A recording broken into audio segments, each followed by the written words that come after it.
Jusqu'où peut-on aller pour protéger nos enfants? C'est la question de ce plein lado d'aujourd'hui. Le document. Pardon? Mais moi j'ai 40 ans, moi, madame. J'ai mon bac, j'ai ma maîtrise d'archi. Alors quand t'auras tout ça, peut-être que tu pourras en reparler. Si je te chope encore une fois avec ça à la maison. Tu sais quoi? Tu vas vivre chez ton père, ok? Ah ouais, mais t'attends que ça, toi, de toute manière, que j'aille vivre chez mon père. Que je me casse, c'est ça? Comme ça, tu pourras t'éclater comme une ado? Ouais, parce que t'es jalouse de moi, t'es jalouse de moi. Oh là là, ça chauffait dans l'extrait. Bonjour Johanna. Bonjour Bernard. Johanna, tu as reçu des questions cette semaine. Alors, quelles sont les questions principales par rapport à ce thème qu'on avait envoyé sur Internet? Arrête avec tes questions, on n'en peut plus. Par pitié, je t'en prie, sois cool. Écoute, aujourd'hui, on a relevé le problème de la responsabilité, de la limite de la responsabilité des parents. On se sent responsable de protéger nos enfants, c'est normal. Mais jusqu'où peut-on aller pour protéger nos enfants? Et oui, parce que des fois, il peut y avoir des abus. On est entraîné par l'élan de protection et puis on va empiéter sur des domaines où peut-être il ne fallait pas mettre les pieds. Oui, et à l'inverse, on a quand même besoin de se rassurer, de savoir qu'on fait notre rôle de parent et aussi de rassurer nos angoisses. Donc, alors, des fois, la limite est un peu difficile à déterminer. Par exemple, dans cet extrait, on voit bien que la maman, elle a un peu dépassé... Alors, elle a un peu dépassé, tu as tout à fait raison, mais c'est pour la raison suivante. C'est que quand tu arrives chez toi, par exemple, comme dans l'extrait, Sophie Marceau arrive et puis elle voit la maison en balagan, alors il y a des préservatifs, il y a de l'alcool, c'est un cauchemar. C'est un véritable cauchemar, seulement quel va être le ton maintenant, quelle va être la bonne mesure pour ne pas aller empiéter aussi trop sur la vie privée de ton enfant? Et effectivement, c'est une question qui a son intérêt, parce que toi-même, Johanna, tu te souviens un peu de ton adolescence, alors je suppose que ça allait pas aussi loin, peut-être, mais le fait est qu'on fait tous des bêtises, d'accord? À un moment, on va bousculer les lignes, on va essayer d'avoir des prérogatives supplémentaires, d'avoir des droits en plus, d'autant plus que dans l'extrait, elle dit à sa mère, ça va, toi aussi, tu fumes des joints. C'est-à-dire, finalement, je suis un être humain un peu comme toi. Oui, mais bon, là, on est face à une situation, elle découvre sa fille en flag, on va dire. Mais il y a aussi le cas de l'ordinateur qui reste ouvert par hasard. Alors, qui reste ouvert par hasard, c'est une très bonne question, ça. Tous les parents, tu sais que je reçois, et en consultation, j'ai des parents qui arrivent avec leur ado et qui me disent... Bon, alors ils disent pas devant l'ado, ils disent il peut sortir 5 minutes. Voilà, en fait, il a laissé son ordi ouvert et j'ai vu qu'il a des copains qui fument, qui boivent, ce qu'ils veulent. D'abord, les ordis ne restent plus ouverts aujourd'hui. Hein. Il y a un écran qui vient avec un petit dessin Google qui tourne. Pour voir quelque chose sur l'ordi de votre enfant, il faut aller le chercher. Donc... Oui, mais bon, il peut y avoir une situation où par hasard, t'as entendu quelque chose que... Oui, alors dans le film LOL, un peu plus loin, le même film qu'on a vu, la femme cherche dans l'armoire de sa fille pour voir s'il n'y a pas d'alcool ou un truc comme ça, et puis elle tombe par hasard sur le carnet secret. Elle n'est pas obligée de le lire. Mais elle se dit, tiens, qu'est-ce qu'elle écrit dans son carnet? Et elle s'aperçoit qu'elle veut coucher sa fille avec un garçon. La curiosité, c'est pas toujours malsain. Si par exemple, tu soupçonnes que ton gosse touche à la drogue et que tu as la possibilité de fouiller un petit peu, est-ce que c'est pas légitime finalement en tant que parent d'essayer d'en savoir plus? Écoute, si c'est une curiosité au milieu de rien, c'est encore autre chose. Tu touches exactement aux limites de l'émission là même. C'est-à-dire qu'est-ce qui est permis, qu'est-ce qui est pas permis. Alors bien sûr, si tu le soupçonnes, mais d'un autre côté, t'es pas non plus l'inspecteur, je sais pas quoi, t'es son parent. Et de la même façon dont tu demandes, tu vas dire oui, il y a écrit même dans la Torah, dans la Bible, respecte ton père et ta mère, d'accord. Et toi, ton respect, sous couvert tu vas quand même aller fouiller loin. Et si tu découvres que, oui, ta fille est folle amoureuse, elle écrit un petit poème, est-ce que tu n'es pas en train de mettre tes pieds sur des plates-bandes interdites quelque part, au nom de la protection, bien sûr, de la sacro-sainte protection? Mais quelle différence avec un adulte? J'ai envie de dire, si tu as un proche que tu soupçonnes de toucher à la drogue ou tu soupçonnes d'être victime de violence, tu vas vouloir quand même rentrer dans sa vie privée, même si c'est limite sur l'éthique. Tu as tout à fait raison, mais je te rappelle quand même... Quelle différence, finalement? Je te rappelle une statistique. Sur tous les gens qui frappent leurs femmes, combien il y a de voisins qui sont allés en disant « Mais dis donc, j'entends des trucs chez vous, vous ne seriez pas en train de frapper votre femme par hasard ?» La plupart des gens se taisent. C'est une statistique très triste. Mais c'est alarmant. C'est pas quelque chose à... T'as raison. Mais ce que je veux dire ici, c'est là, t'as même pas la preuve. Comme tu soupçonnais Et puis, tu as déjà jugé que c'est complètement interdit tout ce qu'il va faire ou pas faire ton fils.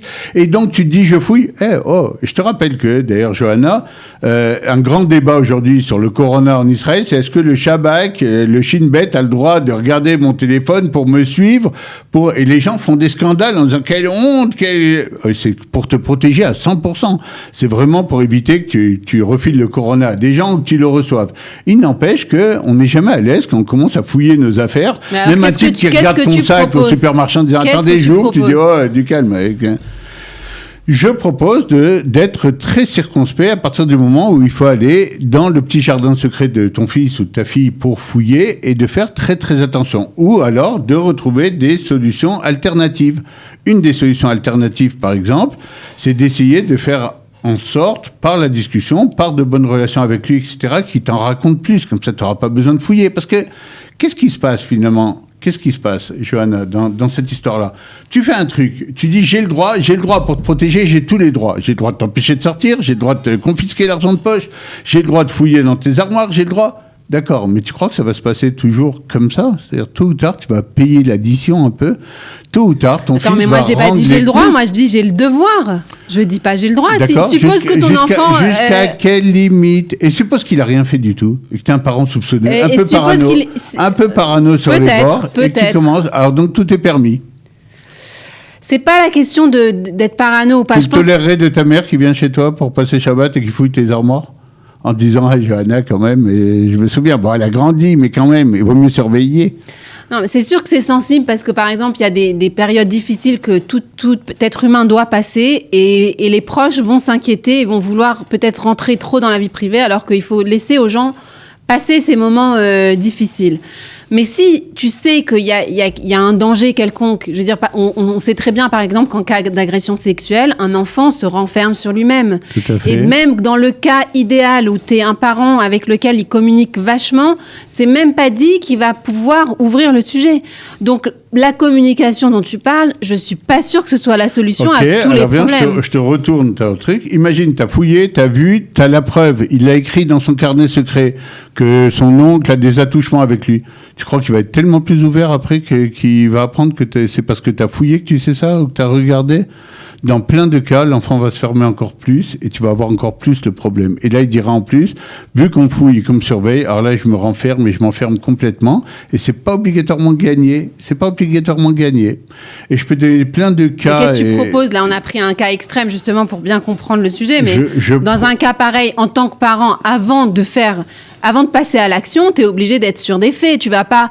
que ce soit pour entamer des procédures ou même pour parler ouvertement à ton enfant, tu as besoin de savoir, tu as besoin de clarifier le domaine dans lequel tu te trouves. Je suis d'accord avec toi, et c'est pourquoi je propose, par exemple, de bien faire la différence entre des cas extrêmes, comme ceux dont tu parles, où il y a pu avoir des attouchements, où il y a des choses où vraiment ton fils est en train de faire du trafic de drogue, et des cas beaucoup plus légers, où finalement il est en train d'essayer de grandir, et il essaie de se trouver une politique.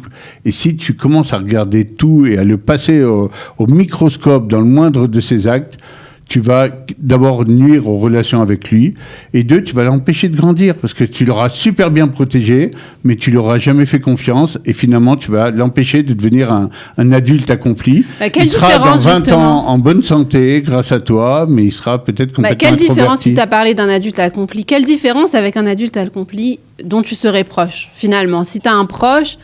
Et tu te soupçonnes qu'il y ait des situations extrêmes ou... Eh bien, Dafka, je pense que justement avec le proche, tu vas être beaucoup plus délicate et souvent tu vas amener ça sur la discussion.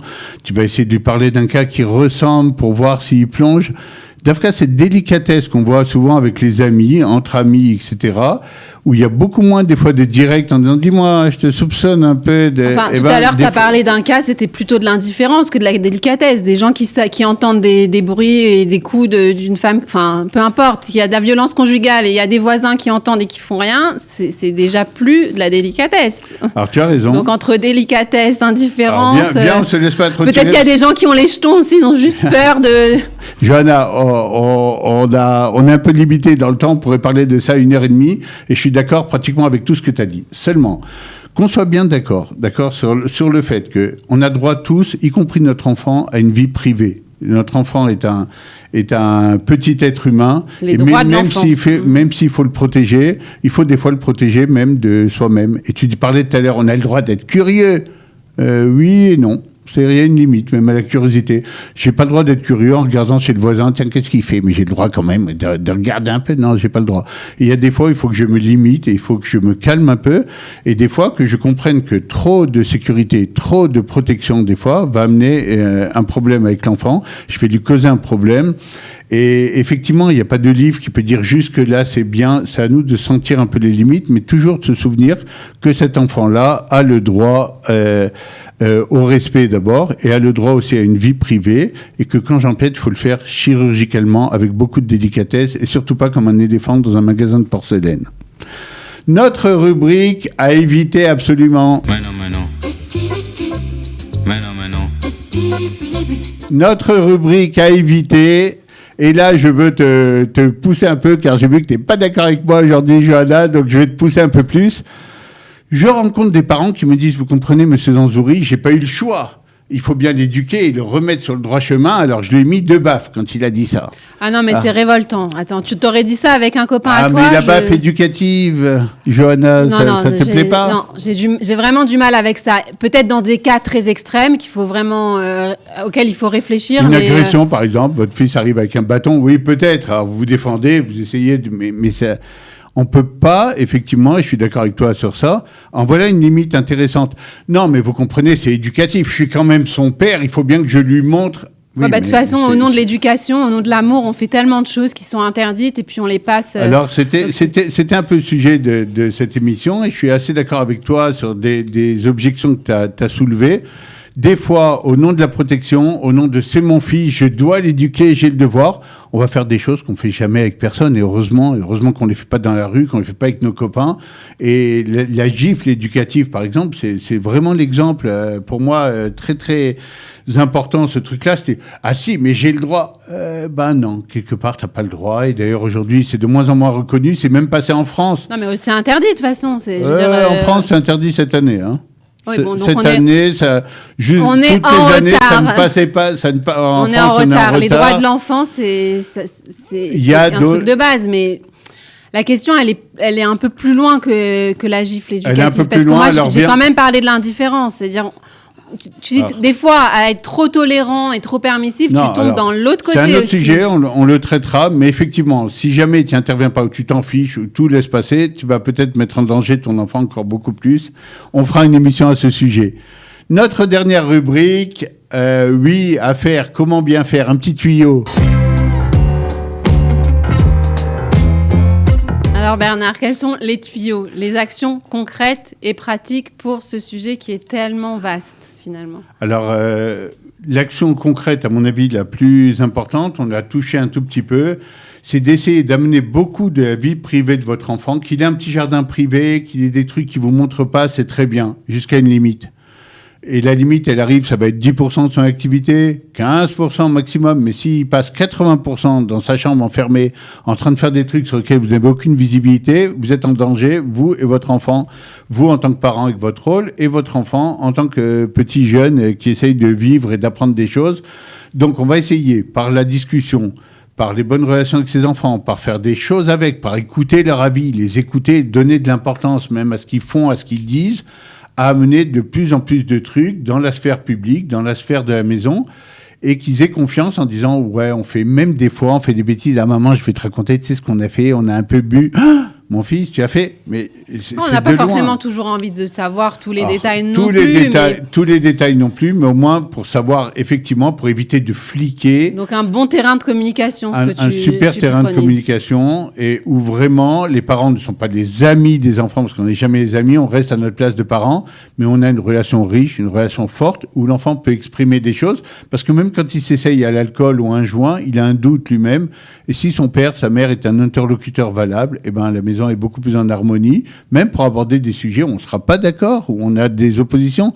mais les faire avec le sourire, avec de la compréhension, avec en donnant notre avis et qu'il y ait de la place pour son avis aussi, c'est très important. Enfin, surtout installer l'idée, la croyance profonde dans l'enfant que quoi qu'il fasse et quoi qu'il lui arrive, on sera toujours là pour l'aimer, c'est probablement la meilleure définition qu'on pouvait donner de la protection. Merci Johanna, merci à vous de nous avoir suivis. À la semaine prochaine.